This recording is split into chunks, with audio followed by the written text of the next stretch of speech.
Minilkii fi eelaa bara 2022 yoomuu yaadataman uumamni kamuu nageenyi isaa akka eegamu mirgi lubbuun jiraachuusaa akka hin tuqamne ni hawwa. Kanas hawwuu qofaa osoo hin taane naannawaa jireenya isaa eeggachuuf diina isaa dhabamsiisuu kam ofirraa qolachuuf duubattiin jedhu mirga isaa kabachiifachuufis dahannoo jabaa hanga dandeettii isaatii tolfachuuf waan uumaan kenneefitti gargaaramee of tiksuuf ofitti suurraa duubattiin jedhu dhimma mirga jiraachuu ofii kabachiifachuuf uumamni taasisu irratti wantoonni akka kennaatti uumaa biraa kennamanis nageenya ofii kabachiisuu irratti murteessituudha. Kanaaf ta'a uumaan leencaa filkaan jajjabaa kenne gootummaas kan laateef akkasumas simbiraaf ammoo mala of ittisuu isheef ogummaa addaa bakka ol fagoodha jedhamutti mana ishee ijaarrachuu dandeessisu badhaase. Gaafuma nu uume kaaniif ilkaan jabaa diina qolatu kaaniif ammoo gaanfa kottee dhiituu danda'u summii fagootti diina barbadeessuu danda'u waliin uumaan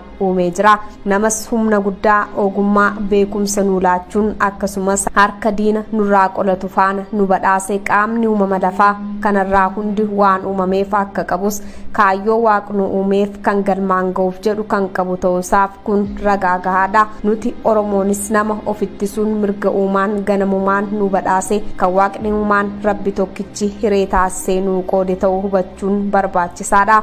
Kana jechuun uumaan nuumee akka nuti lafarraa badnu fedhii isaa miti akeekaaf yaada isaa akka hin taane hubatama. Kun ta'ee garuu waggoota arfan dabarsine keessatti gochi sirna piippii ilmaan Oromoo irratti raawwatan gochaa hojiif akeeka uumaa ganamaa dura dhaabbatu kan uumama waaqni uume lafarraa daguuguu yaalu ta'uusaa agarsiiseera. Adeemsa baay'ee dhokotaa ta'eef tarsiima waan hojii shiraa adda addaan uummata Oromoo qabsoosaa dura erga butanii booda ajjeesuu lafa saasaamu qeerraa godaansisuu irratti xiyyeeffannoon dalagan. Barri dabarsine barri 2022 ammoo daranuu bara gidiraan dhuma dhabe rakkinni obsa fixachiisaa ta'eef roorroon fakkaataa hin qabne Oromoo ragaa ture darbe bara eelaa akkaan hamaa ta'e nu keessa kaa'ee tareedha. Bara 2022 bara ilmaan Oromoo mirgi namummaarraa mulqame kanarra darbeeyyuu hanga mirgi uumamaa isaa tuqamuttillee adeemeera. Yaadannoowwan sukkanneessoo bara 2022 dabarsine keessaatis akka daawwitiif oggayyuu fakkii godaannisaa ulfaataa ta'uun kan nutti hafedha. Keessumatti wantoonni seenaa keessatti dhaga'amanii hin beekne akkasuma gochoonni dhageettiifillee nama jibbisiisan hedduun raawwatamaniiru.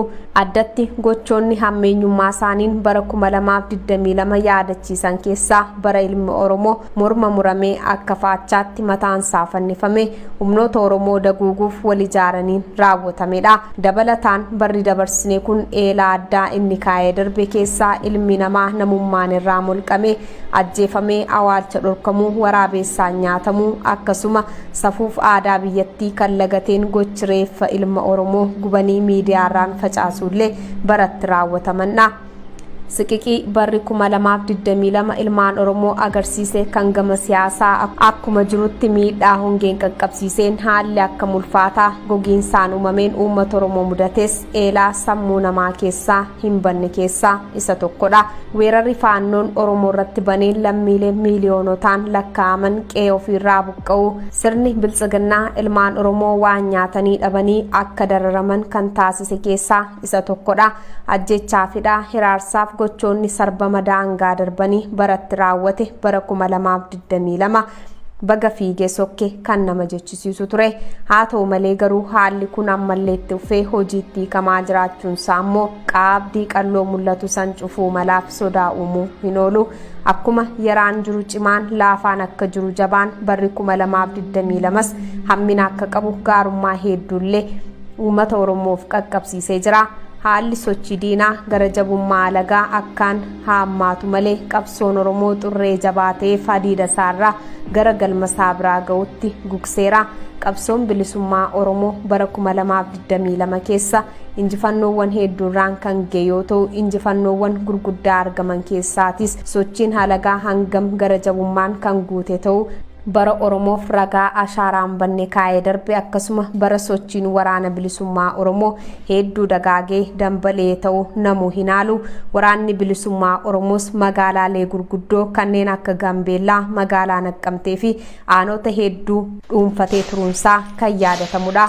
Uummanni Oromoo alagaa urursuu sossobuuf ofitti makuuf maatii taasifatee waliin jiraachuun aarsaa hangam akka kaffalchiisu barri 2022 qabatamaatti bara saba keenyatti agarsiisedha. Yoo haalaan kan dhimmatti ba'u ta'eef uummata keenya Oromoof barri 2022 barnoota hedduu hubannaa guddaa kan kenne ta'uu namoonni hubata jennee abdanna. Duula sanyii daguuggaa akka sabaatti nutti labsame kan bara 2022 irraa tokkummaan jabaatee gamtooma lilmoon keessan baane marabbaa jabaa Oromoof falli xumuraa akka satee kan hubachiisedha. Haalli bara darbe keessa Oromoo irratti raawwate qaama hubatee ilaaleef uummata keenya tokko taasisuuf hireen biraa akka hin barbaachisne irraa hubatameera. Kanatti da'ee kan yoomuu hin dhokonne gaarummaan barri 2022 fidee darbe keessaa bara waraanni bilisummaa Oromoo damboobee haalaan dagaagee mul'ate bara abjuu qaamolee waboo dhabamsiisuuf ifaajan harkaa bitintirse ta'uu namuu kan yaadatudha.